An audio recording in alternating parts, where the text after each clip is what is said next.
Hello everyone, आज हम English के कुछ ऐसे वर्ड सीखेंगे। फॉर एग्जांपल, लड़खड़ाना को इंग्लिश में क्या बोलते हैं, डगमगाना को इंग्लिश में क्या बोलते हैं, ठोकर खाना, टूटना, तोड़ना, चकनाचूर हो जाना, बिखरना, गिरा देना। तो इन सब को इंग्लिश में क्या बोलते हैं, we are going to learn in this video, so let's begin. तो पहला हमारा है लड़खड़ाना। ठीक है, इसको आप इंग्लिश में बोल सकते हैं फॉल्टो। क्या बोला मैंने, फॉल्टो। फॉर एग्जाम्पल, वह लड़खड़ा रहा था, ही वॉज फॉल्टरिंग। उस लड़के की आवाज़ लड़खड़ा रही थी क्योंकि वह झूठ बोल रहा था। The boy's voice was faltering because he was lying. ठीक है, the boy's voice was faltering because he was lying. वह लड़खड़ाता हुआ चल रहा था, he was walking faltering, he was walking faltering. Next word है स्टैगर। ठीक है, स्टैगर जो है फॉल्टर का ही एक सिनोनिम है, लेकिन मैंने स्टैगर फॉल्टर के साथ ही नहीं समझाया क्योंकि स्टैगर के कुछ और मीनिंग भी होते हैं। जैसे कि लड़खड़ाना तो होता ही है, डगमगाना भी होता है, लड़खड़ाना डगमगाना। चौंका देना भी स्टैगर का एक मीनिंग होता है। ठीक है, जैसे कि आपने मुझे चौंका दिया, यू स्टैगर्ड मी। और हम अमेज वर्ड तो यूज़ करते हैं ना चौंका देने के लिए, you amazed me, you stunned me. तो आप स्टैगर वर्ड भी यूज़ कर सकते हैं, यू स्टैगर्ड मी, आपने मुझे चौंका दिया।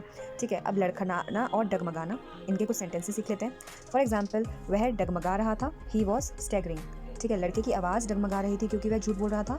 The boy's voice was staggering because he was lying. The boy's voice was staggering because he was lying. वह लड़खड़ाते हुए चल रहा था, he was walking staggeringly, he was walking staggeringly. अब स्टैगरिंगली बोलते बोलते अटक मत जाना। नेक्स्ट वर्ड है स्टम्बल। ठीक है, फॉल्टर का और स्टैगरिंग का एक और सिनोनिम है स्टम्बल। इसका मतलब भी लड़खड़ाना होता है, लेकिन अगर आपको बोलना है कि ठोकर खाना, ऐसे वर्ड्स यूज़ करने सेंटेंसेस में, तो आप स्टम्बल वर्ड यूज़ करेंगे। फॉर एग्जाम्पल, कभी कभी ठोकर खाना भी ज़रूरी होता है, तो हम बोलेंगे sometimes stumbling is also necessary. ठीक है, कभी कभी ठोकर खाना भी ज़रूरी होता है, sometimes stumbling is also necessary.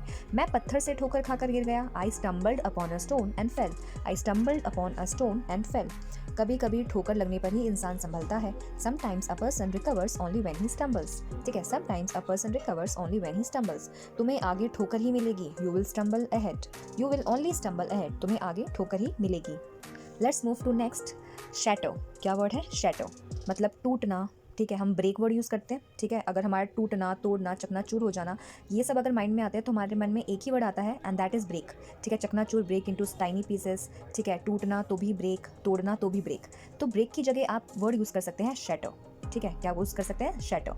जैसे कि तुमने मुझे पूरी तरह से तोड़ दिया है, अब इसके लिए क्या ब्रेक वर्ड यूज़ करेंगे, अच्छा लगेगा क्या, you have completely broke me.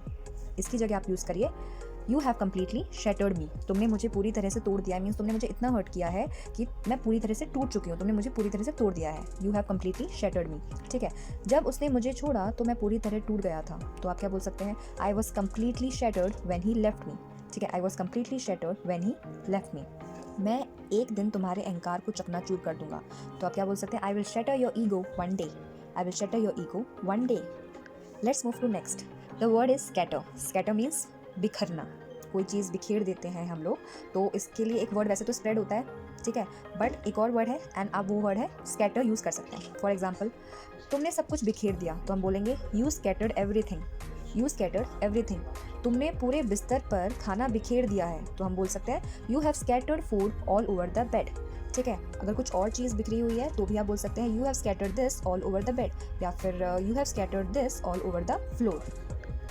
Let's move to next, the word is spill and drop, मतलब होता है गिरा देना। क्या बोला, गिरा देना। फॉर एग्जाम्पल, आपने फर्श पर खाना और पानी क्यों गिराया, Y did you spill food and water on the floor. ठीक है, ये स्पिल्ड नहीं होगा, यहाँ पे स्पिल होगा। ठीक है, फर्स्ट फॉर्म लगेगी इधर, क्यों लगेगी, क्योंकि आपने पहले ही यहाँ पे डिड वर्ड यूज़ कर लिया है जो पास्ट को दिखा रहा है, तो आपको दो दो बार यूज़ करने की ज़रूरत नहीं है। तो आप डिड लगा है तो यहाँ पे आप फर्स्ट फॉर्म ही यूज़ करेंगे, एंड दैट इज स्पिल। ठीक है, आपने फर्स्ट पर खाना और पानी क्यों गिराया, Y did you spill food and water on the floor. ठीक है, अगर खाना और पानी के लिए या कोई ईटेबल आइटम्स के लिए अगर आप गिराने की कोई बात कर रहे हैं तो आप स्पिल वर्ड यूज़ कीजिए, वो ज़्यादा बेटर साउंड करेगा rather than the drop word. ठीक है, तो नेक्स्ट वर्ड है, मतलब नेक्स्ट सेंटेंस है, तुमने ज़मीन पर कपड़े क्यों गिरा दिए, हम बोल सकते हैं why did you drop the clothes on the ground, why did you drop the clothes on the ground. ठीक है, तो आज के लिए सिर्फ इतना ही। I hope you like all the words in the sentences I taught in this video. Okay, bye bye, have a nice day and like this video.